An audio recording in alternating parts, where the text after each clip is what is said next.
Okay, so tell us who you all are. You want to start? I'm Caitlin. I'm Stephanie and Kylie's older sister. How old are you? I'm 10. You're 10, okay. I am Sherry. I'm Kylie, Caitlin, and Stephanie's mom. This is Stephanie. She's 4, almost 5. Who are you? 6. You're 6, yes. And what's your name? My name is Kylie. Kylie Diane. That's And right. you are? I am Grandma Diane. Hey, look. And Kylie, 2 years ago, was nonverbal. Look. Yeah, Wow. she's come She a has long way. worked very, very hard, haven't you? Yeah. Yes, So- you're a hard worker. Good girl. Our Right. story started when Kylie was born. She was super tiny, and she had stopped growing in utero after my flu shot. They thought she was going to die, and they told me to eat a ton and just gain a bunch of weight. And when she came out, she needed oxygen, and things just weren't good. Yeah. And then I went to her first vaccine appointment, and I told the doctor, I really don't think we should do these. She's so tiny. These are not based on weight. How much did she weigh then? Do you remember? 5 pounds. 5 pounds. And I didn't want to do it. And she gave her a half dose, but told me she wouldn't record it that way, that it was against the law. Did you have shots while you were pregnant? Yeah, I had the flu vaccine, and that's when she stopped growing. Was right after my flu vaccine. And do you know how many weeks pregnant were you when you had the flu? About 20 weeks.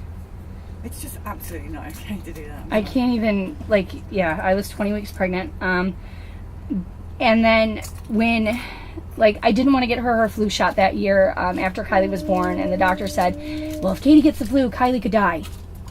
And so, of course, I gave her the flu shot. Katie always gets... You had the flu shot then? Yeah, Katie always gets really ill, 5 days, 6 days in the hospital, ill with the flu shot. And then every vaccine appointment after that, I said, really, should we be doing this? Are these safe? And the doctor kept telling me, well, when it came time for Kylie's MMR, I absolutely said, I don't want to do this. It could give her autism, and she's already so far behind. And she said, no, that's stupid. You shouldn't think like that. You just need to do this. This is what's best for your kid. And I said, okay. And I did it. Shortly after that, Kylie lost all of her speech. She stopped eating all foods except for Cheerios. And she just completely regressed. By the time Steph was born, Kylie was 16 months, and I knew immediately already that Kylie had autism. I was a preschool teacher before I was a stay-at-home mom, and I just knew that my child was not acting properly. When Steph was born, I did not have any vaccines during pregnancy with Stephanie. I denied them all. When Steph was born, she went in for her vaccines, and she typically developed until 12 months. And I'll never forget this part, because Kylie was having a meltdown, and we went in, and the girls were in the stroller, and I said, I just want to get out of here. And the doctor said, well, it's time for Steph's vaccines. And I said, okay. And she said, just sign here and we'll get them done really quick. And I was under the impression that Steph was going to get her MMR at 15 months. I went home and I started researching the MMR, not even looking at the paperwork they gave me, just completely trusting and really in fight or flight mode. I just needed to get the girls out. They were all screaming. It was just a horrible visit. And I started researching, and I called a college professor who didn't believe in vaccines, and we talked about it. And when I went back, she was really sick in February. And I went back because she had ear infection. And I told the doctor then, I'm not going to do the MMR. I just decided we're not going to do it. And she said, Sherry, you already have. You did it at the last visit. You signed right here.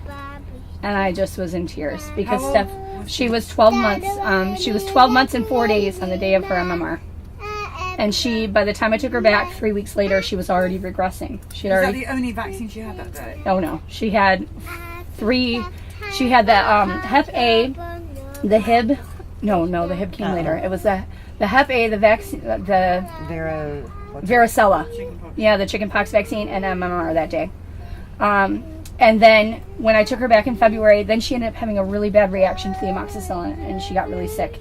Her whole body got, the hives and whatnot. And I told the doctor, come here, baby. It's okay, don't worry about it. I told the doctor, and when she told me that I had already done it, and then I said, now what? Well, Steph continued to regress, and they continued to tell me that she was mimicking Kylie. It was all in my head. She's just doing what she learned from her sister. I remember in March we went on vacation. I took the girls by myself and we went to my brother's in Florida. I came home with 2 herniated discs in my neck because both of them needed to be held for 6 days straight. all they did was cry. And we came home early. We were supposed to stay longer than 6 days, but we came home early. And by the time, in August, and I to this day cannot believe I did it, but in August I went for Kylie's well visit, and they gave Stephanie her second set of vaccines. She was given a Hib B, When was that? August 26th. So she was 15, about 16 months. And they gave her the Hib B, the Hep A, and the DTaP. And she started screaming for hours and hours. She just screamed all the time. She got a flu shot in there too. Yeah. I think that was the one in January, wasn't it? All right, Yeah. so have we stopped vaccinating? We did. Kylie was due at 5, of course, for her kindergarten vaccines. And somebody turned me on to Trace Mounts. And I had a friend who, we had kids, Kylie and her daughter are very close, and they were not going to vaccinate. And I looked at her and I said, well, you do you and I'll do me. You know, if this wasn't safe, the doctor would tell me. My husband works for a hospital, so he was all over vaccines, and we had to do it. And, like, that's just the way it was. And then when she was getting ready for kindergarten, we started researching. And I first came upon trace amounts, and then somebody said, have you read the vaccine inserts? And I started reading, and I started outlining and highlighting for my husband and made him watch it. And we said no more. Absolutely no more. So Steph hasn't been vaccinated since she was about, like I said, about 16 months, her last vaccine. But every time she has something other than autism, she has something called PANS or PANDAS. And every time somebody gets sick, it causes her brain to swell. And she gets very violent to herself and to other people. Well, basically your children are all vaccine injured. Always, all of them. really All 3 of them stopped eating after their MMR. Completely went to a dry, crunchy diet. All 3 of them. And I was told all 3 times, they're just picky eaters. You just need to let them go hungry, and they'll eat what you give them eventually. Are you part of this group here, though? I am now. I am. Good, because they're good people and they're going to help you. My church, one of the ladies at my church belongs to this group. And that's what got me started on trace amounts and got me started. And then by the time Vaxxed came out, I was already all over it. And you know, I've heard Trace amounts needs to be attached to Vaxxed. Yes, it does. You know, we need to double up those. yeah, Well, and together. ironically, her autism doctor yeah. said to her, do you realize that this child is vaccine injured? Her pediatrician never admitted it to me, but when we went to the autism doctor, she's the one who said to me. And then she asked for the records, and she could prove it from Stephanie's records that she is vaccine injured. Of course, nobody's going to admit that Kylie stopped growing because I had a flu vaccine. You know, it's an issue for me. Just like nobody wants to believe that Katie has fine motor skill issues and, you know, can't eat. She has sensory processing disorder as well. But the difference is Katie weighed double what my other girls weighed. At 1 year, she was 33 pounds. At 1 year, she was 16 pounds. And at 1 year, she was 14 pounds. And that's just... I'll never forget her first birthday. She went into size 3 to 6 month clothing. Is Stephanie speaking? No. Stephanie can say, I'm mad, and she can stomp her feet and say, Mom! We're working very hard on communication. Say hi. Say hi, Stephanie. Say hi. Can you say hi? She knows how to say hi. So how, your grandma, Yeah, she's my right it hand. must make you very angry with what's happened to your It does. grandchildren. It does. I don't even know. As hard as she works for these girls, it's just, no matter what. When they were little, the vaccinations weren't the amount that you get now. Why? Why is this all changed? What is, we can document it. Thank God, because when this one was born, I knew from having 4 kids how difficult it was. So I got a calendar and I wrote all the monumental things that Katie Every did single day. every day. She And wrote so, down what she did every day. Of course, when the next ones were born, I did the same. So, but if I hadn't done that, we would just be looking at each other going, what is wrong? What happened? But we now know. We know what happened. We can look through her calendar and see when she stopped eating, when she stopped. It was after the DTaP that the headbanging started, and she would cry 8 hours a day. My mom and dad moved in with us to help because Stephanie, she runs away a lot. She elopes. She has no fear.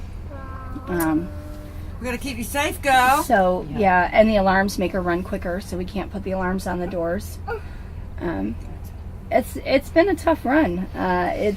We do what we can, and you know, she's made a lot of progress, especially in the last year. We finally got her on ABA therapy, and it's helping. But And these people that you've now just joined, they're going to be a massive support system. They really for you. have They been. are really amazing. Yeah. Your group. I So thought it would be pleased. weird to go into a group that, you know, for vaccine choice, because I thought that they would tell us, you know, I can't believe you did that, or, you know, and really people are just like, I'm sorry this happened to you. No one's going to judge you in that group. No, because we've all have vaccine into children. It's weird to me, like family, it's hard like to go like family functions. We don't go a lot of the time now, and if we do, we go late and we leave early, because they just don't understand, you know, she wants to touch everything, she wants to do what she wants, and you know, and I was looking through to talk to you guys about our story, and the most heartbreaking thing for me is I feel like Steph really slipped through the cracks in the beginning, because a week after her MMR vaccine, this one had a seizure, and her autism was so intense at that time. Like, she would stack cups for 8 hours a day. She wouldn't do anything but watch TV. No, she couldn't play with toys. She couldn't talk anymore, and so our lives were wrapped up in trying to get her treatment, and she was slipping away, and it's heartbreaking to think Right, about. well, this is the time where I show you how much you're loved. Now, you're on Periscope, aren't you? You're part Yes. of the Periscope family. Yeah. So what do you, so that people can recognise you when you're back on again, what do you go, what is your sort of, what do you call it, name on Periscope? Yeah. I always just used my first and last name. It was Sherry Brush. Sherry Brush is she's one of our Periscope peeps. Yeah. Everybody. So here we go. You ready to see some hearts, children? Want to see some hearts, Kylie? Look. Let me just turn it round.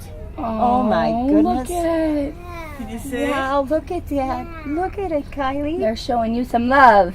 Do you like Yes. that? Look at, oh. Can you tell them thank you? See, everybody needs a bit of love, and these people, there's no one better than the Periscope people. Do you see all those hearts? Look at that.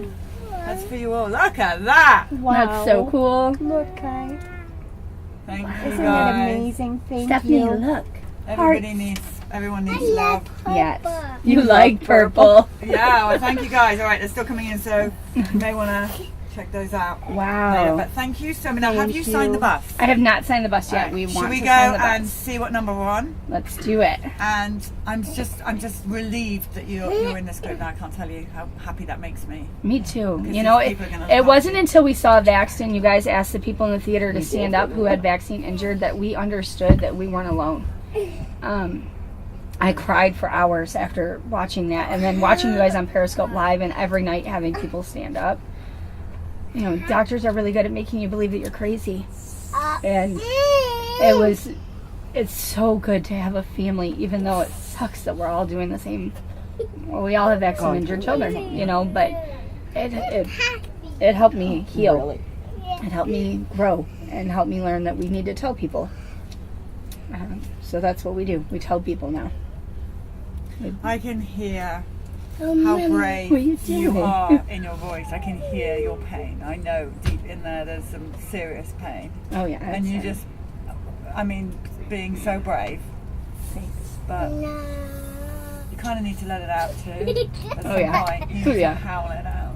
I Because do. what has happened to your children is not okay. No. It is not okay by any means. Nope. Somebody told me the other day that you shouldn't fear autism, and I said, "Oh my God, are you crazy? We It's fear vaccine autism injury. every Just tell them to. every day, though. You have to fear for the rest of your life. What happens now? What happens now? What happens when the insurance runs out? What happens when the therapy runs out? What happens when I die? Who's going to take care of them?" Caitlin over here, I'll never forget. She was 8 years old, and she said, "Well, duh, Mommy, I'll keep them. I'll just take care of them when you're gone." And she's 8. You know, people. We have a good Vaccine. team. We're very we have a blessed. very great team. Thank God. have a good She wants team. another chippy. You have a good family. We do. It's amazing. It's just it's amazing. We're very blessed. I know a lot of people, you know, and it's good that we have this kind of supports. And Michigan for Vaccine Choice and Vaxxed, and just it's amazing.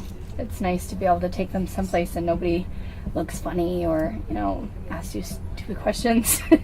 Nobody It's judges you. nice to not be No one's going judged. to be judging you on here, that's for sure.